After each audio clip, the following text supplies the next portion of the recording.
Hello everyone, my name is DS sir. You are watching my YouTube channel. Today I am going to tell you about active voice and passive voice. Please look at the whiteboard. Active voice passive voice का concept clear करने के लिए आपको जिन चीज़ों को ध्यान में रखना है उसको आज हम बिल्कुल अच्छी तरह से बता रहे हैं। आप उस कॉन्सेप्ट को अपने दिमाग में सदा के लिए रख लीजिए ताकि जो परीक्षा में एक्टिव वॉइस पैसिव वॉइस के प्रश्न आते हैं आपके वो क्वेश्चन कभी गलत ना हो, आपका कॉन्सेप्ट क्लियर हो जाए, एक्टिव वॉइस और पैसिव वॉइस का डिफरेंस पता चल जाए और एक्टिव वॉइस और पैसिव वॉइस सीखने और सिखाने में आप महारत हासिल कर लीजिए। हमारा उद्देश्य आपको ज़्यादा से ज़्यादा बारीकी प्रदान करना और आपको ज्ञान उस माध्यम से देना है ताकि आप कहीं असफल ना हो। देखिए, जैसे ये लिखा हुआ है राम पुस्तक पढ़ता है। सबसे पहले इसको देखते हैं, इसमें सबसे पहले है क्या। जैसे मैंने देखा यहाँ पे राम लिखा है, राम मेरा सब्जेक्ट है। सब्जेक्ट का मतलब ये होता है इस पूरे वाक्य में जो काम को करता है, कोई भी एक्शन परफॉर्म करने वाला व्यक्ति करता होता है। तो यहाँ पे सब्जेक्ट हमारा हुआ राम, क्योंकि पुस्तक किसके द्वारा पढ़ी जाती है, कौन पुस्तक पढ़ता है, यहाँ पता चल रहा है राम पुस्तक पढ़ता है। तो राम जो शब्द है वो सब्जेक्ट है, सबसे पहले रहे, जो हमारा सब्जेक्ट हो सबसे पहले हो तो आप समझ लीजिएगा वो एक्टिव वॉइस है।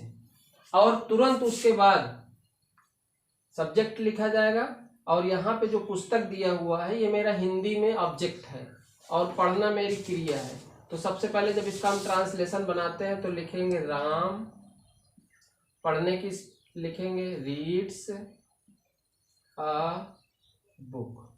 अब इसमें पूरा पार्ट हम समझते हैं। राम मेरा सब्जेक्ट है, रीड्स मेरी मेन वर्ब है और बुक मेरा है ऑब्जेक्ट। इन तीनों चीज़ों के कॉम्बिनेशन से ये वाक्य बना। अगर इस वाक्य का टेंस पूछा जाए तो ये प्रेजेंट इंडेफिनिट टेंस है।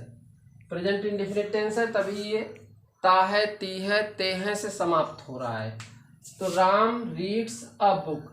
अब ये एक्टिव वॉइस क्यों हुआ, क्योंकि एक्टिव वॉइस का जो नियम है, हमारा एक्टिव वॉइस का नियम है कि प्रेजेंट इंडेफिनिट में सब्जेक्ट के साथ वर्ब में एस या ईएस लगाते हैं या फिर वर्ब की पहली अवस्था या वर्ब की पांचवी अवस्था का प्रयोग किया जाता है।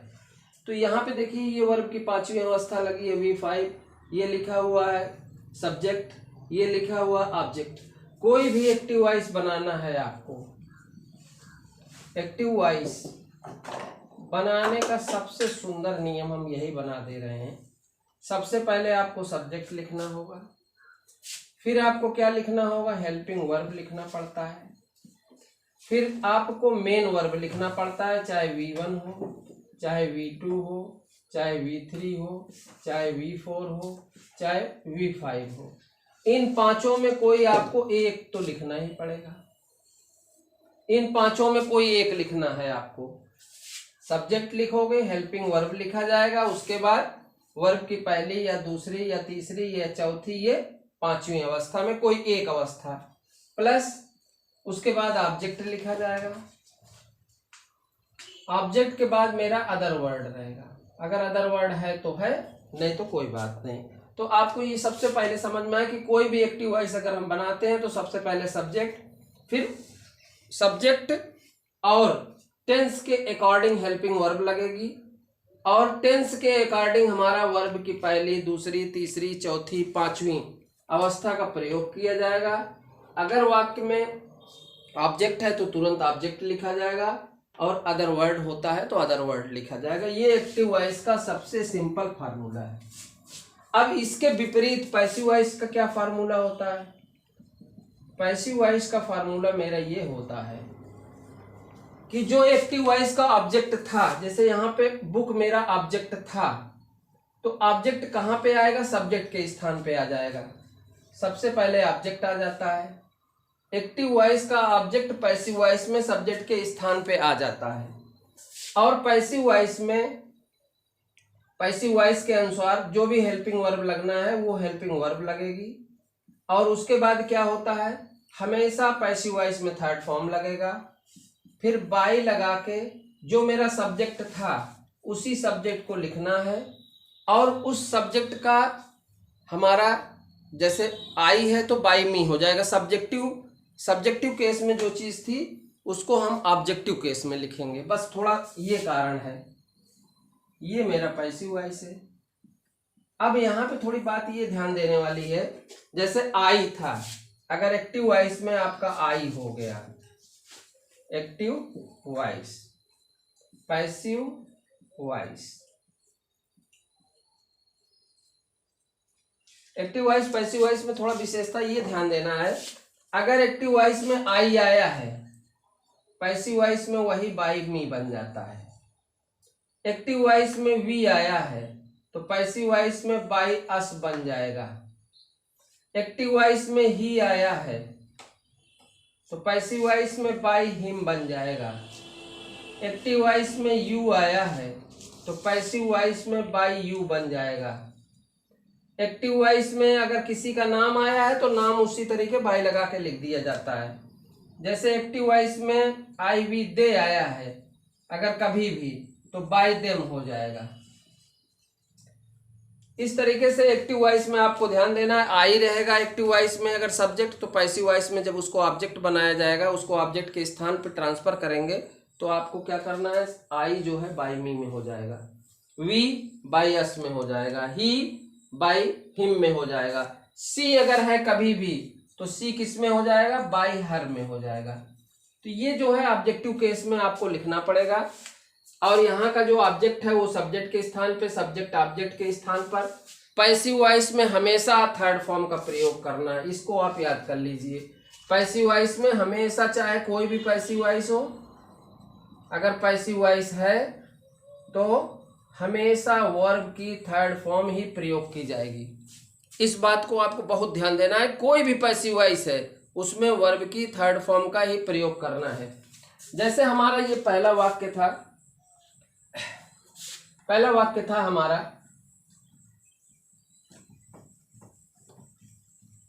पहले वाक्य में लिखा हुआ है राम रीड्स अ बुक। अब इसको मैंने ऐसे लिया, इसको ऐसे ले गए, तो जो बुक था वो शुरू में आया तो हमने लिखा क्या, अ बुक। अब चूंकि ये कौन सा टेंस है, प्रेजेंट इंडेफिनिट टेंस है। प्रेजेंट इंडेफिनिट टेंस याद कर लीजिए, हमेशा इज, एम, आर लेता है हेल्पिंग वर्ब। पास्ट इंडेफिनिट हमेशा वाज, वर लेगा। फ्यूचर इंडेफिनिट पैसिव वॉइस में हमेशा शैल बी या विल बी लेगा, मतलब अपने आगे वाले टेंस की सहायक क्रिया को ले लेता है। तो यहाँ पे अ बुक हो गया, इसके बाद हमने बुक के अनुसार लगा दिया इज, और रीड का थर्ड फॉर्म लगा दिया रेड, और ये राम है तो हमने बाई लिखा और राम ऐसे हमने आगे बढ़ा दिया। जैसे यही होता, मोहन हैज प्लेड फुटबॉल। ये मेरा वाक्य है। ये मेरा वाक्य कौन सा वाक्य है, जैसे इसमें ये वाक्य पहला एक्टिव वॉइस था, जो हमने बनाया वो पैसिव वॉइस है। ये नया वाला वाक्य जो लिखा है एक्टिव वॉइस है। अब एक्टिव वॉइस है तो किस टेंस का है, इसको ध्यान देना है। Mohan has played football, Mohan has played football. अब हैज और हैव का प्रयोग तो हमारे ख्याल से प्रेजेंट परफेक्ट टेंस में होता है। यहाँ देखिए रूल, प्रेजेंट परफेक्ट टेंस में सब्जेक्ट के साथ हैज या हैव लगेगा, वर्ब की थर्ड फॉर्म ऑब्जेक्ट लगेगा, बिल्कुल प्रेजेंट परफेक्ट टेंस है ये। अब ये प्रेजेंट परफेक्ट टेंस हो गया, हमने इसको पहचाना, प्रेजेंट परफेक्ट टेंस मेरा है ये। अब प्रेजेंट परफेक्ट टेंस है तो जब इसकी हम पैसिव वॉइस बनाएंगे तो सबसे पहला काम है ऑब्जेक्ट को कहाँ लाएंगे, सब्जेक्ट के स्थान पे। सब्जेक्ट को कहाँ ले जाएंगे, ऑब्जेक्ट के स्थान पर। उसके पहले बाई लगाएंगे। तो यहाँ पे जैसे लिखा हुआ मोहन हैज प्लेड फुटबॉल, तो हमने क्या किया, फुटबॉल के साथ हैज तो लगेगा ही, बीन उसमें और जोड़ना है। फुटबॉल हैज बीन, प्ले का थर्ड फॉर्म प्लेड ही होता है। बाय लगा के मोहन लिख दिया। तो एक कॉमन रूल और आता है, वो कॉमन रूल क्या है आपको ये ध्यान देना है। कोई भी इनडिफिनिट टेंस हो तो वो जो है अपने आगे बी फॉर्म लेता है, बी फॉर्म लेगा। कोई भी कॉन्टिन्यूअस है, कोई इनडिफिनिट है, एक्टिव वॉइस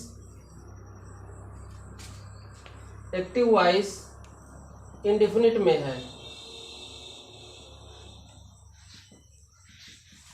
इंडिफिनिट टेंस में है।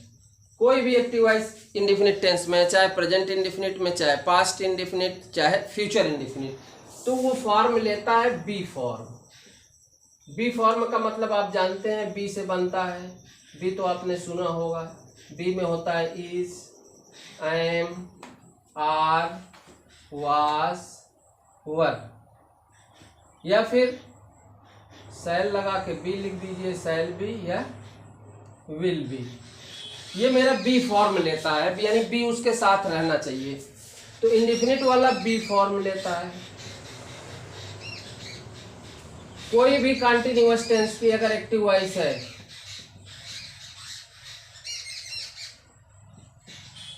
कोई भी कंटिन्यूअस, चाहे प्रेजेंट कंटिन्यूअस, चाहे पास्ट कंटिन्यूअस, फ्यूचर कंटिन्यूअस की पैसिव वॉइस नहीं बनती है। तो प्रेजेंट कंटिन्यूअस और पास्ट कंटिन्यूअस है तो अपने बी फॉर्म, जो भी बी फॉर्म होगा उसके आगे बीइंग जोड़ेगा, बीइंग जोड़ लेगा, यानी बी फॉर्म प्लस अपनी सहायक क्रिया लेगा। समझ लीजिए जैसे वाज, वर, जो भी सहायक क्रिया थी उसके आगे बीइंग जोड़ देगा। और कोई भी परफेक्ट है, परफेक्ट में अगर एक्टिव वॉइस है परफेक्ट टेंस में, तो ये बीइंग फॉर्म लेगा। तो ये बी फॉर्म लेगा, ये बीइंग फॉर्म लेगा, क्योंकि कंटिन्यूअस तो भाई आईएनजी लेता ही लेता है, इंडिफिनिट फर्स्ट फॉर्म लेता ही लेता है, और परफेक्ट टेंस थर्ड फॉर्म लेता ही लेता है। ये थर्ड फॉर्म है। अगर बी की हम फॉर्म देखते हैं तो पहली फॉर्म बी, फिर वॉज, फिर बीन, ये चलता है कि नहीं। बी में तो हमारी कई चीजें आ जाती हैं। बी वॉज बीन में, बी में तो आता है इज, एम, आर, वा, इज, एम, आर आ गया बी में। वॉज में हमारा वॉज और वर आ गया। बीन में ये थर्ड फॉर्म है ही है। बीइंग मेरा फोर्थ फॉर्म हुआ, वर्ब की चौथी अवस्था। और उसके बाद अंतिम फॉर्म जो होती है, यही इज जो है यहां से उठ के अंतिम फॉर्म में आ जाता है। पहली फॉर्म में एम, आर लगा दिया, दूसरे में वाज, वर लगा दिया, तीसरे में बीन, चौथे में बीइंग, और पांचवी फॉर्म हमारी इज हो जाती है। इस तरह से बी का जो फॉर्म बनता है, यानी बी फॉर्म बोलने का मतलब ये हुआ, या तो ये रहेगा, या तो ये रहेगा, या तो ये रहेगा, या तो ये रहेगा, या तो ये रहेगा, इस तरह से। और बीन फॉर्म अगर हमने कहा है तो बीन फॉर्म का मतलब बीन लगेगा उसके आगे, और बीइंग फॉर्म का मतलब आईएनजी लगेगा प्लस आई लगेगा। जैसे देखिए आप, हमने कहा वह पुस्तक बेचता है, प्रेजेंट इंडेफिनिट टेंस है, वह पुस्तक बेचता है। अब आप इसकी एक्टिव पैसे आप बनाएंगे तो कैसे बनाएंगे। ही, बेचने की इंग्लिश क्या होती है, सेल, सेल माने बेचना। ही सेल्स अ बुक, वह पुस्तक बेचता है। अगर होता यहाँ पे पुस्तकें बेचता है, विक्रेता होता तो बुक्स हो जाता, तो यहाँ पे वह पुस्तक बेचता है तो ही सेल्स अ बुक। अब देखिए ये इंडेफिनिट है कि नहीं है,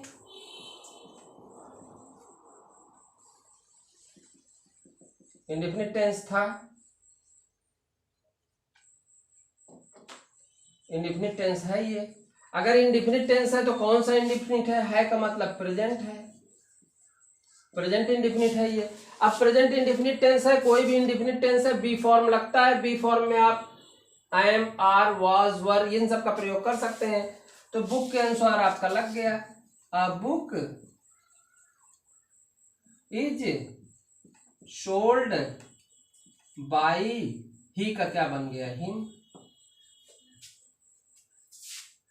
एक्टिव वॉइस में हुआ वह पुस्तक बेचता है, पैसिव वॉइस में हो गया एक पुस्तक उसके द्वारा बेची जाती है, एक पुस्तक उसके द्वारा बेची जाती है। ये पैसिव वॉइस हो गया। जैसे मैं अंग्रेजी, या मैंने लिख दिया, मैंने अंग्रेजी पढ़ी। अब आपको ये वाक्य पास्ट इंडेफिनिट का दिख रहा है। इसका पहचान अगर आप देखेंगे तो आई ए की मात्रा है, पास्ट इंडेफिनिट टेंस है। पास्ट इंडेफिनिट टेंस में आपको ध्यान देना, कोई भी इंडेफिनिट टेंस है जब उसकी पैसिव वॉइस बनाई जाएगी, पैसिव वॉइस जब बनाई जाती है तो बी फॉर्म में चलेगी। बी फॉर्म का मतलब इसके आगे वाला टेंस बी फॉर्म में है। तो यहाँ पे मैंने अंग्रेजी पढ़ी, पहले इसका एक्टिव बनाते हैं, आई रेड इंग्लिश, ये मेरा एक्टिव वॉइस हुआ। और पैसिव वॉइस जब बना लिए तो इंग्लिश मेरी शुरू में आ गई, इंग्लिश वाज, चूंकि रेड हमारा सेकंड फॉर्म है, सेकंड फॉर्म रहता है तो सेकंड फॉर्म में वाज और वर लगता है, तो इंग्लिश वाज। इसके बाद हमने रीड का थर्ड फॉर्म लिख लिया, वो भी रेड रहेगा, और बाई लगा के आई का ऑब्जेक्टिव केस लिख दिया, मी। जैसे अगर हमने कहा मैं पुस्तक पढ़ूंगा, मैं पुस्तक पढ़ूंगा, ये मेरा फ्यूचर इंडेफिनिट टेंस है। इसको सबसे पहले हमने क्लियर किया, भैया ये फ्यूचर इंडेफिनिट टेंस है। कौन सा टेंस है? Future indefinite, future indefinite tense. अब इसका अगर हम एक्टिव वॉइस बनाते हैं तो क्या बनाएंगे, क्या हो जाएगा? I will read a book. I shall भी लिखोगे तब भी सही, आई विल भी सही है। अब यहाँ पे आई विल रीड अ बुक, तो अ बुक शुरू में है, लास्ट में है, तो कहाँ आएगी? शुरू में। मी बाद में जाएगा तो क्या हो जाएगा? A book. अब इसी के साथ हमको विल और शैल का प्रयोग करना है। विल बी, बी का फॉर्म आया कि नहीं? बी फॉर्म में आ रहा है, बी आया यहाँ पे। A book will be, read का थर्ड फॉर्म रेड होगा, बाई लगा के मी लिख दिया। तो इस तरीके से कोई भी इंडेफिनिट टेंस है वो बी फॉर्म लेगा। Is, am, are, was, were, will be, shall be, इसी का फॉर्म लेगा। प्रेजेंट टेंस होगा तो is, am, are plus third form. Past indefinite होगा तो was, were third form. Future indefinite होगा तो विल और शैल थर्ड फॉर्म। इस तरह से यानी कि बी वाला फॉर्म लेने के बाद बन जाएगा आराम से। अपने आगे वाले टेंस की चाहे सहायक क्रिया आप समझ लीजिए। इंडेफिनिट है तो कंटिन्यूअस की सहायक क्रिया लेता है, परफेक्ट है तो परफेक्ट कंटिन्यूअस की सहायक क्रिया लेता है। थोड़ा ये नियम ध्यान दीजिए। इसके बाद देखिए कंटिन्यूअस वाला, वह गीत गा रहा है, ये मेरा एक्टिव वॉइस है। किसका एक्टिव वॉइस है? प्रेजेंट कंटिन्यूअस टेंस का, प्रेजेंट कंटिन्यूअस टेंस का एक्टिव वॉइस है। अब इसका अनुवाद करेंगे तो क्या लिखेंगे? He is singing a song. अब एक्टिव वॉइस हमारा क्लियर हो गया। अब जब एक्टिव वॉइस हमको क्लियर हो गया, इसकी पैसिव बनाना है तो अ सॉन्ग मेरा ऑब्जेक्ट है, ही सब्जेक्ट है, ये सब्जेक्ट है, ये ऑब्जेक्ट है, ये वर्ब है, ये हेल्पिंग वर्ब है। अब हमको देखना क्या है? अ सॉन्ग मेरा शुरू में आ जाएगा, क्या बन गया? A song. अ सॉन्ग के अनुसार इज लगेगा, इसमें बीइंग जोड़ेंगे क्योंकि कंटिन्यूअस में बताया गया था बीइंग लगता है। तो इज, एम, आर जो मेरी बी फॉर्म है उसको लिखिए और प्लस उसके आगे बीइंग जोड़ दीजिए, क्योंकि कंटिन्यूअस में आईएनजी लगता है तो इसमें भी आईएनजी लगा दिया। अब यहाँ पे देखिए इज के साथ वर्ब में आईएनजी था, यहाँ पर भी इज के साथ बी वर्ब है उसमें आईएनजी लग गया। बी वर्ब को आप याद रख लीजिए, आपका काम खत्म है। बी मेरा वर्ब है तो यहाँ पे देखिए बी है और उसमें आईएनजी लगा, इसमें सिंग वर्ब है तो सिंग में आईएनजी लगा। ये मेरा इज, एम, आर है तो उसमें भी इज, एम, आर लग रहा है। बस केवल क्या था, यहाँ सब्जेक्ट के अनुसार लग रहा था, यहाँ जो ऑब्जेक्ट है उसके अनुसार लगता है बस। अ सॉन्ग इज बीइंग, और वर्ब की जो थर्ड फॉर्म हमेशा पैसिव वॉइस में लगनी है, मेन वर्ब की। A song is being sung by him हो गया। पैसिव वॉइस हमारा कंप्लीट है। जैसे था वाले में देख लीजिए, तुम फुटबॉल खेल रहे, ये मेरा हो गया पास्ट कंटिन्यूअस टेंस। अब क्लियर है पास्ट कंटिन्यूअस टेंस। अब पास्ट कंटिन्यूअस टेंस की जब एक्टिव वॉइस बनाएंगे तो ये मेरा हुआ एक्टिव वॉइस में। तुम फुटबॉल खेल रहे थे, कौन खेल रहा था, काम करने वाला कौन है, करता कौन है, तुम। तो यहाँ पे सबसे पहले लिखेंगे तुम की स्पेलिंग यू। अब इसके बाद रहा था रही थी में वर लगता है, you were playing football, you were playing football हुआ। अब इसकी जब हम पैसिव वॉइस बनाएंगे तो क्या करेंगे भाई, अब हम फुटबॉल के अनुसार वाज वर का प्रयोग करेंगे। तो यहां हो गया फुटबॉल वाज, अब यहां आईएनजी तो लगना ही लगना है क्योंकि कंटिन्यूअस के बनेंगे तो बीइंग जुड़ेंगे, बीइंग मैंने जोड़ दिया एक्स्ट्रा में। तो फुटबॉल वाज बीइंग, अब ये जो प्ले था इसकी मेन वर्ब थी, उसका थर्ड फॉर्म लगाना पड़ेगा, प्लेड बाय यू का यू ही रहता है ऑब्जेक्टिव केस, हो गया कंप्लीट। तो इस तरीके से कोई भी कंटिन्यूअस टेंस होगा आप बना लेंगे। अब देखिए परफेक्ट टेंस की,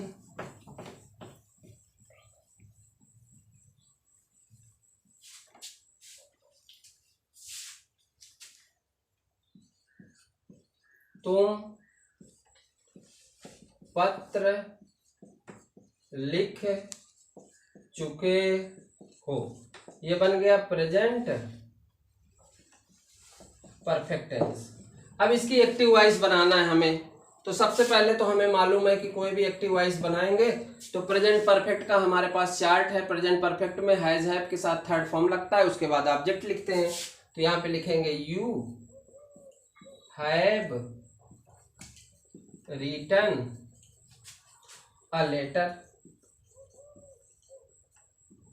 अब जब इसकी पैसिव वॉइस बनाना है तो आप याद कर लीजिए, कोई भी परफेक्ट टेंस है उसकी पैसिव वॉइस में बीइंग लगना है, कोई भी कंटिन्यूअस है उसमें हमेशा बीइंग लगना है, और कोई भी इंडेफिनिट है तो उसमें बिग वाला फॉर्म लगना है। मतलब आगे वाले टेंस से प्रेजेंट इंडेफिनिट है तो प्रेजेंट कंटिन्यूअस की केवल सहायक क्रिया ले लेंगे, अब बाकी कुछ नहीं करना है, हमें थर्ड फॉर्म लगाना ही लगाना है। तो यहाँ पे लेटर आया सबसे पहले, अ लेटर। अ लेटर के बाद क्या लिखते हैं, ए लेटर एक वचन है इसलिए इसके पैसिव वॉइस में हम क्या करेंगे, हैज बीन लगा देंगे, क्योंकि परफेक्ट टेंस की जब पैसिव वॉइस बनती है तो उसमें एक्स्ट्रा वर्ड, ये वर्ड मैंने लिखे हैं ये जुड़ते हैं, आगे जोड़ दिए जाते हैं। अ लेटर हैज बीन, अब ये थर्ड फॉर्म तो मुझे कोई दिक्कत ही नहीं, वही लगेगी। रिटन बाय लिख के यू का यू ही रहेगा।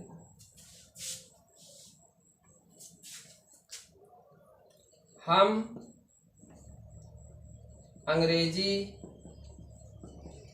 बोल चुके थे। अब ये देखिए क्या कौन सा टेंस हो गया, चुके थे, ये मेरा पास्ट परफेक्ट टेंस है।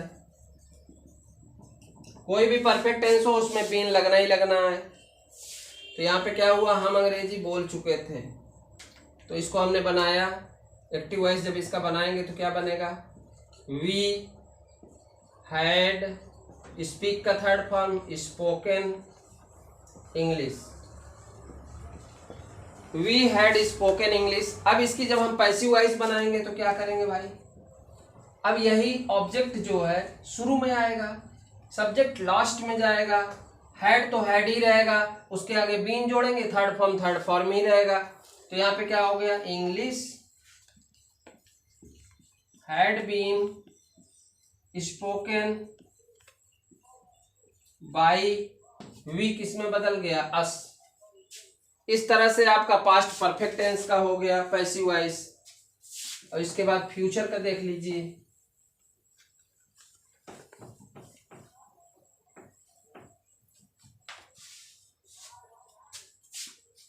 वह तुम्हें पीट चुका होगा। पीटने वाला काम कौन कर रहा है, सब्जेक्ट, वह। तो ये हो गया फ्यूचर परफेक्ट टेंस। क्लियर है। सबसे पहले हमारा सब्जेक्ट लिखना है ही, फिर लगाएंगे विल हैव, ये मेरी सहायक क्रिया एक्टिव वॉइस की है, एक्टिव वॉइस के चार्ट में you can see active voice का चार्ट। फ्यूचर परफेक्ट टेंस में देखिए शैल हैव विल हैव लगता है तो ही के साथ विल हैव लगना ही लगना है, ही विल हैव।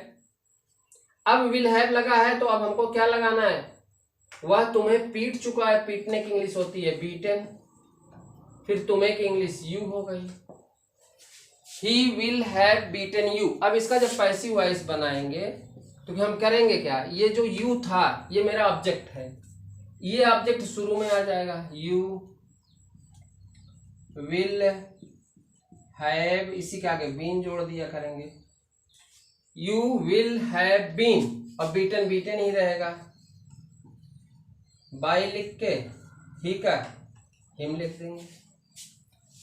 इस तरह से आप लोगों को ये समझ में आएगा, कोई भी इंडिफिनिट हो आपको हमेशा याद रखना है प्रेजेंट इंडिफिनिट है तो उसकी पैसिव वॉइस बनाएंगे तो इज, एम, आर लगा के थर्ड फॉर्म लिखना है। पास्ट इंडिफिनिट रहेगा तो वाज, वर थर्ड फॉर्म करेंगे पैसिव वॉइस में प्रयोग। फ्यूचर इंडिफिनिट रहेगा तो शैल, विल प्लस बी लगा के थर्ड फॉर्म लिखना है। प्रेजेंट कंटिन्यूअस, पास्ट कंटिन्यूअस अगर होता है, क्योंकि फ्यूचर कंटिन्यूअस का बनता नहीं और सभी परफेक्ट कंटिन्यूअस का पैसिव वॉइस नहीं बनता, कोई भी परफेक्ट कंटिन्यूअस टेंस हो उसका नहीं बनेगा और फ्यूचर कंटिन्यूअस का नहीं बनेगा। अब बात आ गई है, जैसे हमने कहा प्रेजेंट कंटिन्यूअस टेंस, उसकी सहायक क्रिया एक्टिव वॉइस में इज एम आर लग रही है तो पैसिव वॉइस में इज एम आर लगेगी, मगर किसके अनुसार, जो नया वाला मेरा ऑब्जेक्ट सब्जेक्ट बनेगा उसके अनुसार। लगने के बाद उसमें बीइंग जोड़ दिया जाएगा। अब पास्ट कंटिन्यूअस की अगर आपको पैसिव वॉइस बनाना है तो वाज, वर के आगे बीइंग जोड़ देंगे और थर्ड फॉर्म लगा देंगे। फ्यूचर कंटिन्यूअस का बनता नहीं है। कोई भी परफेक्ट कराएगा तो उसमें थर्ड फॉर्म तो एक्टिव वॉइस में भी रहती है, पैसिव में थर्ड फॉर्म रहेगी। बस फ्यूचर अगर प्रेजेंट परफेक्ट है तो प्रेजेंट के परफेक्ट की सहायक क्रिया हैज और हैव, उसके आगे बीन लगाना है तो इसमें सब्जेक्ट अपना देख लीजिए क्या बन रहा है, उसी के अनुसार आपको करना है।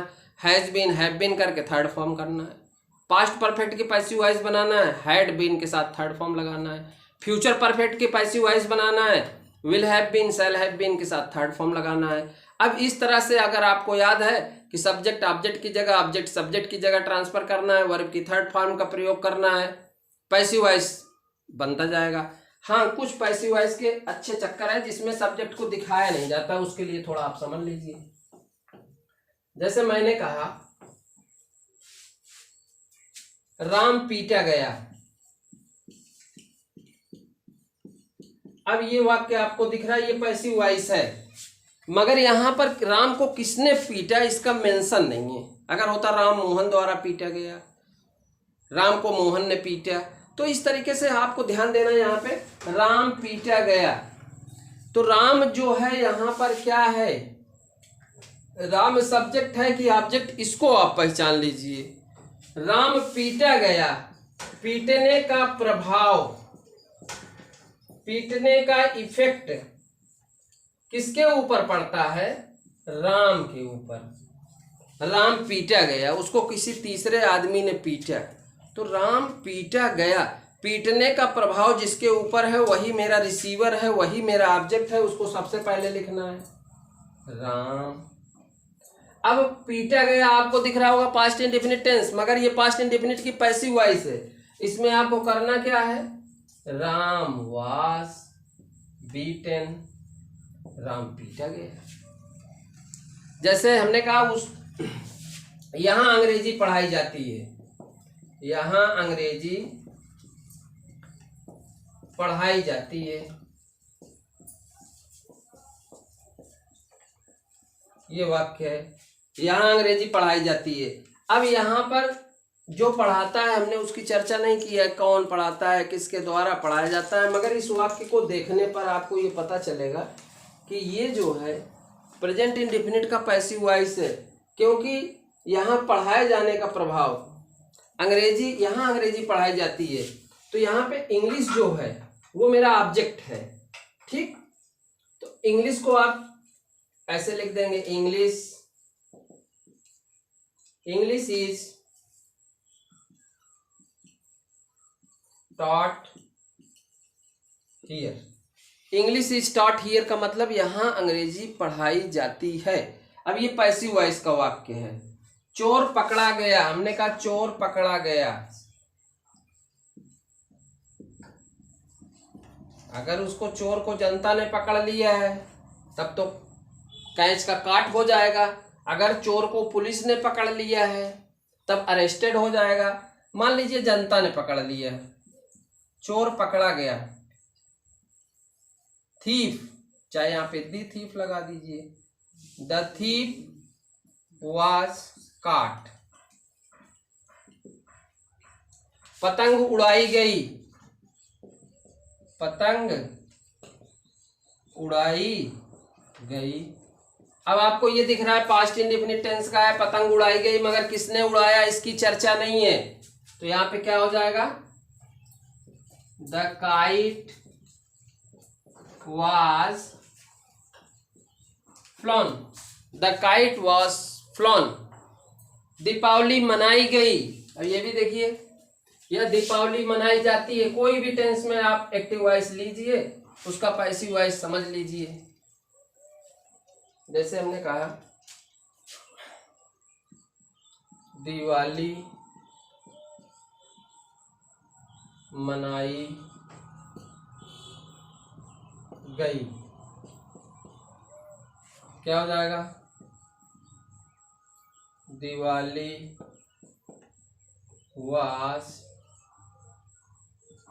सेलिब्रेटेड,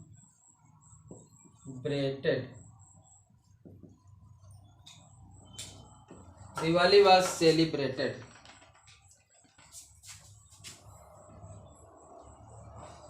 अंग्रेजी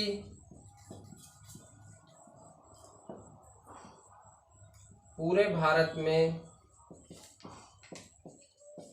पढ़ाई जाती है। अब ये भी देखो, यहाँ पे जाती है का अर्थ कोई जाना नहीं होता। जहाँ पे जाती है का अर्थ जाना ना हो, वहाँ समझ लेना पैसिव वॉइस है। यहाँ पे अंग्रेजी पूरे भारत देश में पढ़ाई जाती है। इंग्लिश हो गया, is taught, English is taught, अंग्रेजी पढ़ाई जाती है all over India, all over India. नौकर पीटा गया या नौकर पीटा जाता है।